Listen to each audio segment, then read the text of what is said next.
सोचिए, आप किसी से एहसान मांगने नहीं गए हो, आप सिर्फ अपना हक मांगने गए हो, फिर भी आपको लगता है कि आप वहाँ पर मौजूद ही नहीं हो। अभी हाल ही में इंदौर में कलेक्टर ऑफिस में एक जन सुनवाई हो रही थी, तो वहाँ पे एक व्यक्ति का गुस्सा फूट पड़ा। इसको देखिए एक बार। गरीब ने सुनना चाहिए ना, गरीब ने तो बनाया, ये गरीब की तरीके से तो मैं फैल रहेंगे।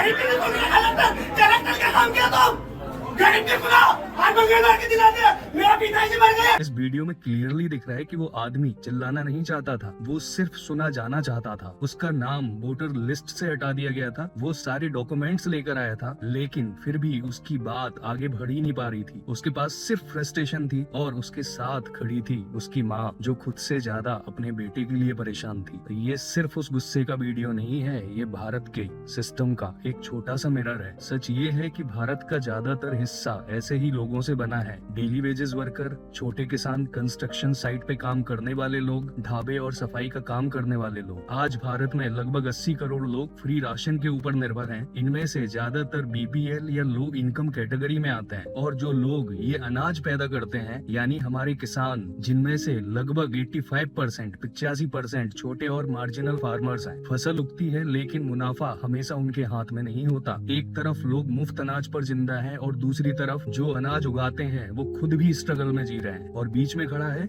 सिस्टम। एक मजदूर जो डेली काम करके कमाता है, बार बार छुट्टी लेकर और पैसे खर्च करके कलेक्टर ऑफिस आता है और हर बार उसे वही जवाब मिलता है कि किसी और दिन आना। और एक बात हमें साफ समझनी चाहिए, ये सिस्टम इंसानों ने ही बनाया है और इंसान ही चलाते हैं। और अगर नेता चाहे और ब्यूरोक्रेसी सच में चाहे तो इस देश में, इस सिस्टम में बदलाव आ सकते हैं। किसी बड़े अमेंडमेंट की जरूरत नहीं होती, गाइड करने और इज्जत देने की नीयत होनी चाहिए। फिर सवाल ये आता है, जब सिस्टम बदल सकता है तो बदलता क्यों नहीं है? इसके पीछे कुछ कड़वी और रियल वजह है। अकाउंटेबिलिटी का प्रेशर नीचे होता है, ऊपर नहीं। सिटीजन्स के सामने जवाबदेही लगभग गायब होती है। और जो रिवॉर्ड सिस्टम है वो गलत जगह सेट है। फाइल जल्दी निपटाने से ज्यादा सेफ ये माना जाता है कि कोई रिस्क ही ना ली जाए। अगर आप अभी ध्यान से देखोगे तो आप देखोगे कि ब्यूरोक्रेसी जो है ना, वो प्रॉब्लम सॉल्व करने की बजाय प्रॉब्लम अवॉइड करने पे फोकस्ड रहती है। और ज्यादातर पॉलिटिकल और एडमिनिस्ट्रेटिव प्रायोरिटीज हेडलाइंस से चलती हैं, ग्राउंड रियलिटी से नहीं। भारत में ज्यादातर लोगों के पास बहुत कुछ नहीं होता, बस एक चीज होती है, उम्मीद। और जब एक माँ सिस्टम के सामने अपने बेटे को बेबस खड़ा देखती है तो उसे सिर्फ दुख नहीं होता, उसे डर लगता है कि कहीं ये सिस्टम मेरे बेटे को ही न तोड़ दे। वो तो ये है कि इंदौर का ये वीडियो वायरल हो गया। ऐसे हजारों लोग रोज तहसील, कलेक्टर ऑफिस और ब्लॉक ऑफिस के बाहर खड़े रहते हैं, बस वो वायरल नहीं होते। सवाल ये नहीं है कि लोग गुस्सा क्यों हो रहे हैं, असली सवाल ये है, क्या हमारा सिस्टम आज भी लोगों को सुनने के लिए बना है,